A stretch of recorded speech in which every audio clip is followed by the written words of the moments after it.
Hi, I'm Richard Lewis reporting for cadred.org, and I'm back. We've got an internet connection, so no doubt you're going to be seeing this in a timely fashion.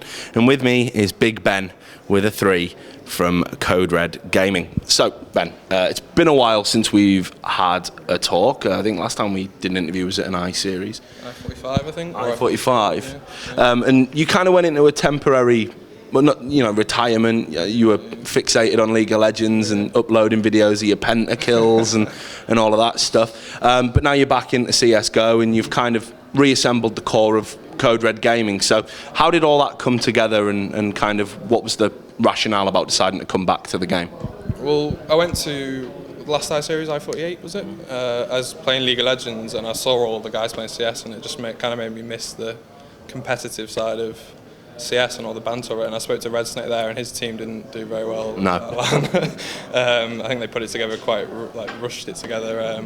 And he just said we should get together and make a team. And Spuds and Reason, who not many people know, but they did really well that LAN with Rocket Men, and they're 2 really good players, and we picked them up. And then we tried Bowser for a while, but he just wasn't. He's loving life at the moment. He's not into gaming, so yeah, just got Josh, and then we're here now. And we're feeling confident and. Yeah, it's going well.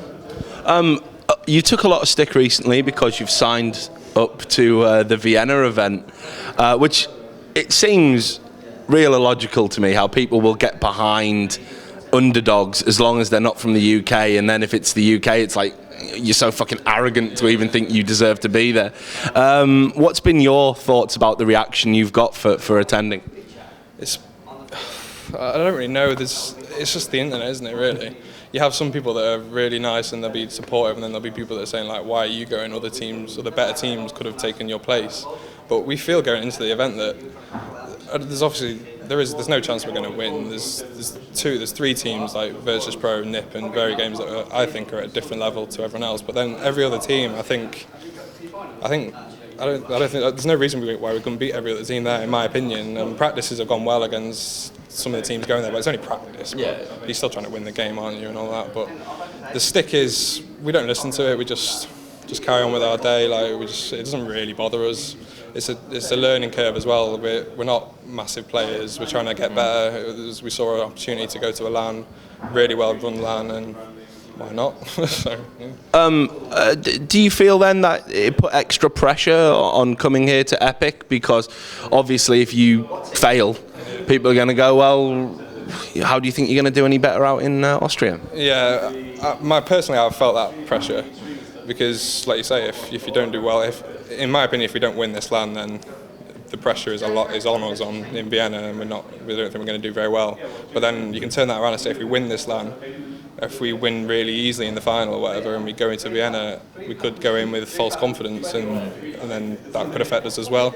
So we've just got to play our game, and it's Counter-Strike Go is totally different to Source. I think anyone can beat anyone really. Like as you just saw with London Lynx against C4U Infuse or whatever they're called.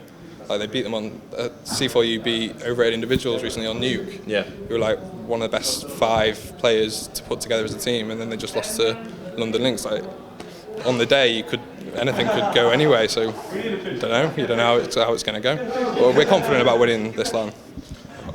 Well, you've resumed duels with some of the UK's more outspoken players at this event, and again the kind of UK mind games, if you want to call it that, has already started. I mean, looking at the results you've already had here, I mean, do you feel that the other teams are maybe posturing a little bit? You know, like Infused, they're talking about how they should be winning it. TLR, they've got some big names who've been out of the game for a while and coming back. But I mean, ultimately, you guys seem to be the ones that have put the practice in. So, what do you make of the opposition that are here? I think TLR surprised us. Especially Henry hasn't even touched the game, and he was just dropping bombs everywhere. It was just amazing. But he hadn't slept in 40 hours before this LAN as well. Yeah, he was out on a date or something. But no, they impressed us. I know Cryptids really well. He lives like around the corner from me. I've known him for ages. He's a really good player. London Lynx, I think I've said this to a couple of them. I think they did really well at the start of Go, but I think everyone's catching up a bit. I think they were the first team to really keen the game in England, and it showed at the couple of LANs that they went to. But I think everyone's catching up to them. Luke's teams always do well, but because me and James are playing in a team with Luke, we know how he plays. We kind of know what to expect. You never ever really see Luke's team setting strats down or doing anything. They'll work to how you're playing. So there's a few things that we've got up our sleeves that might work to counter that, because they don't have anything really laid out. They just will go and see how the game's going and then change it out, like do whatever they want to do compared to what we're doing or whatever. Who else is there really? That is the question. Oh, Fish 1 2 3. Yeah, obviously, yeah. All really good individuals. They all play together. They all play together in mixes, gathers all the time. Weber and Release, the two best aimers in the UK. You see them as your main competition, I guess, even though it is just a mixed team. Yeah. Well, after watching, I sat behind C4 or Infuse just then and wasn't too impressed, and they got smashed by Fish 1 2 3. And I think the reason I think is because they both play like mixes, and then the Fish 1 2 3 team just have better players, so it's they're just always going to win. So they are it's, in my eyes, it's just playing against Release and Weber. Really, they're just really good. Yeah. Just that's the end of it. Really. Given that, then, do you? I mean, realistically, do you honestly feel that winning the LAN is something that is attainable? Because I mean, the hard games kind of haven't happened yet, and when the pressure's on and people have had a good night's sleep and have put the pints down and everything else. I mean, do you think that what you've got as a team is good enough to overcome the individual brilliance of, say, a Fish 1 2 3 or a TLR? It depends on the map, in my opinion. If you ban out the mixed maps, then technically you should win, really, because there's like Train, Mirage, sort of, they're all team maps. If you do your strats right and you counter what they're doing right, then you should win. And we have been playing together for a month or two now, so we should win. What's your practice regime like? I mean, are you gonna confess to some keenness on air? I'm on 37 hours, so not bad. It's not bad, but when I was at I-44, I was on like 90. So compared to that, I'm like nothing. I don't touch CS. Like, we play 4 or 5 times a week, and I don't touch CS after that. I just play League of Legends after that, and that's it really. I don't really touch CS apart from prac. But this week before, we practiced once because of Valentine's Day. So it was Spuds' birthday. The United game was on, and all that sort of stuff. So they took priority really. But yeah, real life shit. It's important. Okay, so let's talk a little bit about kind of just the current state of the UK scene, because it's a topic that comes up time and time again. And I'm not just talking necessarily about CSGO. I'm talking about collectively esports. I mean, what's your take on it? You're a pretty level-headed guy, and you've been at the thick end of the wedge and the thin end in your career as a player. So what do you make of it all? I mean, has it gone backwards this last 12 months, or do you think we're making progress collectively and we're actually going to get to a place where UK's an esports power again? Yeah. I think CSGO wise, this new team, they could beat Nip. They could go on to be really good. It's just how much practice they put in. But I've heard that Dignitas are picking up a UK LoL team, which you don't really hear of UK LoL. No. The Snoopy isn't there, and he's really the only UK player that. And I don't really know anything about the games, to be honest. I think CS wise we're a bit behind. No one really has. Everyone has salaries, don't they? They can all afford to just go and play the game 24/7. And people we have jobs and all that. We can't really just do that. There isn't really anyone in the UK or an org in the UK that pays people to play the game just to get good at the game or whatever. But I do see overrated individuals as they could be really good, really, really good. Do you think, though, if we get back into that situation that we've seen in the past with that particular team, if the organisation isn't right for them and the salary isn't there, like the UK's still going to lack a flagship team? Because at the moment, it's kind of toxic. Yeah. And that's it really. I mean, Toxic only have 2 UK players. Yeah, exactly. And after Weber and whatnot went. Weber left, didn't he? And Zed. I don't know. I think it's all up to. We've been talking that we don't know if Sam and Weber will get on very well because Sam's quite controlling and tells people what to do, and I think Weber likes to do his own thing and go and kill everyone sort of thing. So that could be a counter to their team, but I don't know. Until someone in the UK proves that they're good enough, no one's going to give them a salary, are they? So you have to prove it before you do it. And another thing about the UK scene is it's kind of who you know, not how good you are.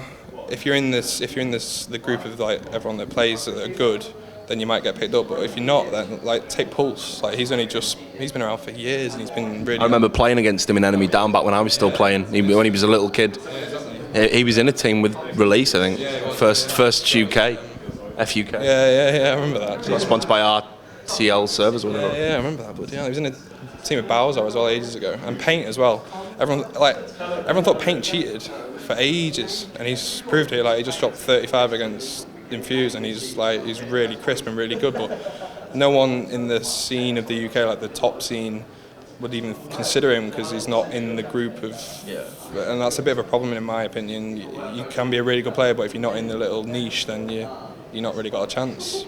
It's kind of like Spuds and Reason, like they've got like a chance now, if you know what I mean, or whatever. But yeah, no.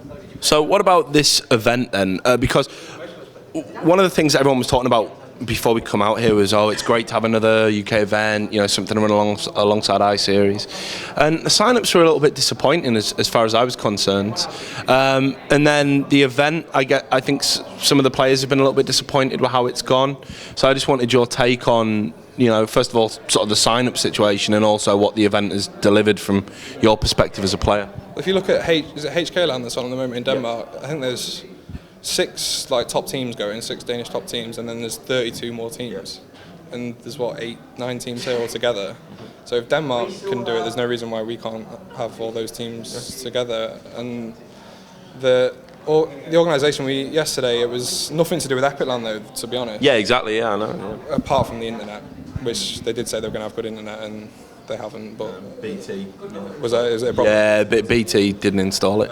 It's going to be a problem then, isn't it? But no, TLR arrived with no Counter-Strike on their PCs, and we had to wait for I think we were supposed to play at 10 and we played at 3. So we just had to wait the whole time. I didn't even eat anything. I just had to sit there waiting, and we're supposed to play at 11 or half 10 this morning, and what is it now? About half 12 or 1 or whatever, and still waiting. So I don't know. It's Gumps' first time organising it, so there's always going to be a few problems or whatever. I think, like you say, one of the things that Epic kind of haven't done is they haven't made any excuses. And to be honest, it's been kind of catastrophic in terms of everything that could have gone wrong for them, like not having the internet, and they've had to go out and buy a satellite uplink. Yeah, it's cost them a fortune. Yeah, that's what the net's been running off. There's no cabling. Really? Yeah, so they just went out and hired a satellite, and they're going to lose loads of money on the event. That's unfortunate. Which sucks. But not just that, they the whole Steam platform got updated. Yeah. And not just CS:GO, every game. So there was everyone was downloading. And that caned all their bandwidth on the first day. But they haven't come out and said, woe is us. Which I kind of like that they haven't made excuses, even though I think people are going to blame them for them. Is there been any positives about the event, that makes it stand out as not just another small UK LAN? There's a positive, but it's more like a niche positive for our team, as in it's like a boot camp for Vienna, which is what we're treating it as. I just don't see how no UK LAN can attract the big teams, and there's not that big of a UK scene really, to be honest. And if you're gonna attract the big teams, you've got to put the big money up, which means you've got to have the numbers first. And it's just like a cycle, isn't it? It's like a never-ending cycle. But it's not been too bad. It's not been as bad as people think. The main problem for me is you can't deathmatch because of the ping. You can't go on YouTube. You can't really do anything. You just have to literally just sit and just do nothing and just talk. It's nightmare having to socialise with people. Yeah, fucking horrible. You know what I mean? No, I'm with you. So just a final question then. CRG, they're a name now that I think in the UK, they're getting there as an established brand. They're getting to that level where they're kind of where Fragmasters were a couple of years ago, I think. Before Fragmasters really took that step forward. What kind of stuff have you got planned in the future for the team, and obviously other than Vienna? And are you happy with the way things are progressing? Are you going to stick around and not bugger off back to LOL? Well, we'll see, I guess. It depends how Vienna goes. If we do well in Vienna, if we we're hoping to like cause a few upsets. If that happens, then we will stick together as a team. We want to go to another European LAN, but I think that might mean not going to I-Series if we want to go to another European LAN, which I don't mind, to be honest. I'd rather go to like the big European LANs than go to the UK ones. But as a team, we're a new team, so if we do well, it's just CS, isn't it? It always comes down to results. So if you do well, you're going to stick together. If you don't, you're not. And if we don't stick together, then I'm probably going back to League of Legends. Well, there's more money to be made, no doubt about that. I'm not that good at it, but I'm alright. But yeah, you're okay. I like talking to you on my account. You keep my morale up down in the bronze doldrums, So, but anyway, always a pleasure to talk to you, and I hope you do really well in the tournament when you finally get to play. To everyone out there at cadra.org, do stay tuned to the website. We're going to have more interviews like this one, uploaded in a timely fashion. I add from here at Epic 10 in Kettering.